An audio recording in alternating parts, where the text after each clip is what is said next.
दिव्यांग बच्चों के हाथों बने दिए और कैंडल्स। आरोहण वेलफेयर सोसाइटी हर साल इस तरह दीपावली पर भी अपने विशेष बच्चों के साथ बने दिए और कैंडल लेकर अपने विचार है। ये सिर्फ मिट्टी और मोम से बने दिए नहीं, बल्कि इनमें इन बच्चों का प्यार, मेहनत और आत्मनिर्भरता का सपना भी समाया हुआ है।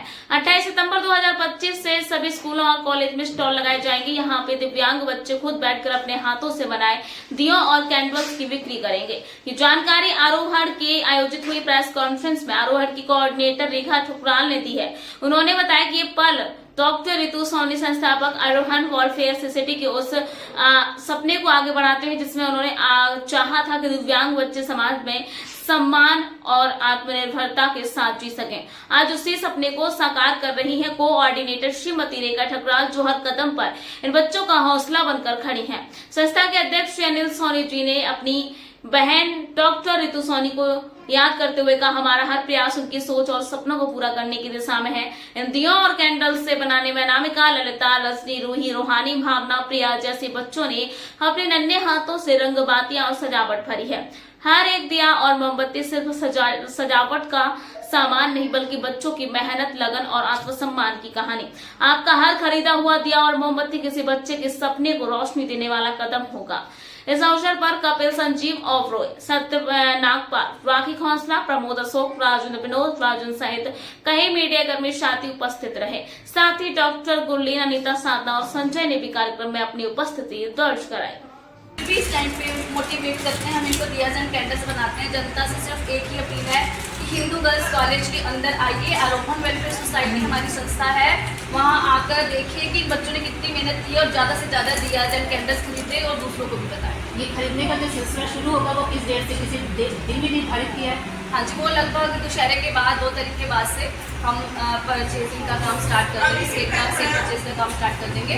और जो स्कूल्स एंड कॉलेजेस में हमारे जो स्टॉल स्टार्ट हैं वो 3 तारीख से स्टार्ट हैं, और जहाँ पे डांडिया फंक्शंस हो रहे हैं या अदर फंक्शंस हो रहे हैं वो 28 से हमारे स्टॉल्स लगने स्टार्ट हैं।